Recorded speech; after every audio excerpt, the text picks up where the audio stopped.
এলাকার মধ্যে ওপেনে অস্ত্র লয়ে ঢুকছেন, অস্ত্র মস্ত্র দিয়ে ভরে দিব করলাম, খায়াল আবু করলাম একদম। এই মেয়ে, এই আমগো এলাকায় ঢুকে আমগো পোলা পান্ডে বাপর দিতেছেন, গাড়ির চাক্কা খুলে রেখে দেবো কিন্তু একদম গায়ে বলাবো। আমি বুঝলাম না, এরা কি ফকিন্নি নাকি? ভাত পায় না, মানুষ খাইতে চায়। ওকিল নিকট কাগো পুরো এলাকা আমগো। এই মেয়ে, কি হয়েছে খুইলা কন। ওই পোলা আমার গার্লফ্রেন্ডের টিস করছে, ডিস্টিং কইছে। ডিস্টিং করছে তো কি হয়েছে? হয় কিছু করলে আমগো কাছে কইবেন, আমরা আর বিচার করব। আপনি বিচার করার কে?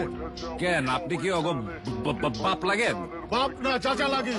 হয় কিছু করলে আমরা ওরে শাসন করব, বাইরে থেকে কেউ এসে ওরে শাসন করতে পারবো না। আমগো রক্তে হাত দিলে রক্ত যাবো করে দিলাম। মাদার চোদ মাথার আমার বাইজে গেছে 12টা, একটা দিয়া চলে না তাই নিয়োগ দিছি 12টা।